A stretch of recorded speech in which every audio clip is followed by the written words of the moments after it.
Hi, people of grace. Pastor Brian here again with a monthly video message. I hope you are appreciating them as much as I enjoy making them.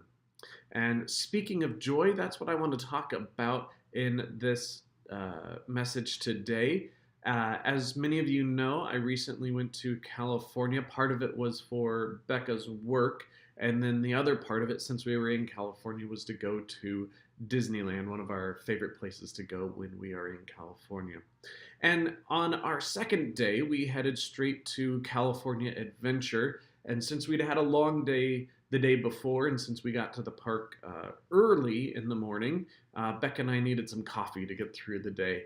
And so I went into the restaurant to get the coffee, and Becca and Aubrey and Madison kind of were figuring out what they wanted to do for the day, and I think they were looking at what characters they wanted to go see also.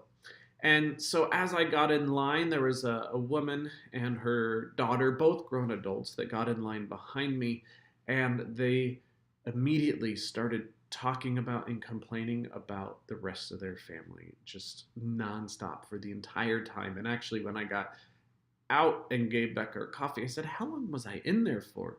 And she said, "You were probably in there for about 25 minutes or so." I knew it was a long line. I didn't realize it was that long.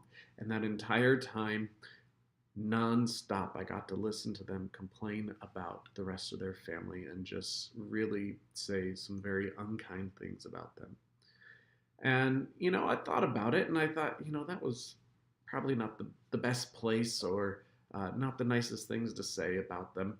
Uh, but I know that there are times in our lives where it's difficult to find that joy. We experience difficulties and hardships, and there are things that happen in our lives, and we sometimes can focus on those negatives instead of the positive things that happen. But one of the things that I was thinking about as I was listening to them talk was I was thinking, I hope they do have joy, and I hope they do find joy in the other things that they have in their life, because we as Christians, as we celebrate each week when we gather together, remember who it is that brings us the most joy in our lives.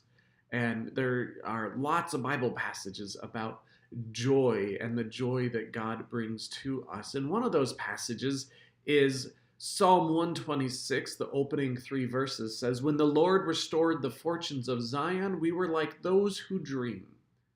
Then our mouths was filled with laughter, and our tongue with shouts of joy. Then it was said among the nations, the Lord has done great things for them. The Lord has done great things for us, and we rejoiced."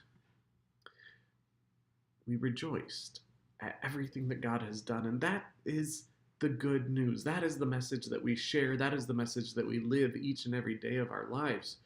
We rejoice for God who sent his Son to die on our behalf. We rejoice for God who gave us the gift of the Holy Spirit to live and dwell in us. We rejoice for all of that, for all that God does for us each and every day of our lives. And sometimes it can be hard to remember that and to remember the joy that we always have with us. But that's definitely something that I think we should all strive for, something that we should all work on, is to recognize that joy that we do have, that comes from the God who loves us, the God who sent his Son for us, the God who gives us the Holy Spirit, so that we may choose joy. And not just choose it, but know that it is already a part of who we are because of who we have in our lives. So, as we go through this next month and beyond, but maybe for this next month, especially in the season of Thanksgiving, as we celebrate that holiday later this month, we can continue to remember and give thanks to the one who first loved us, and to choose that joy and to focus on the joy in our lives so that we can share that joy with others, so that we are not focused on the sadness and the hardship, but recognize that we are forever and always blessed by God. I hope you have a wonderful month, a happy Thanksgiving, and I will see you in worship. Blessings to you all.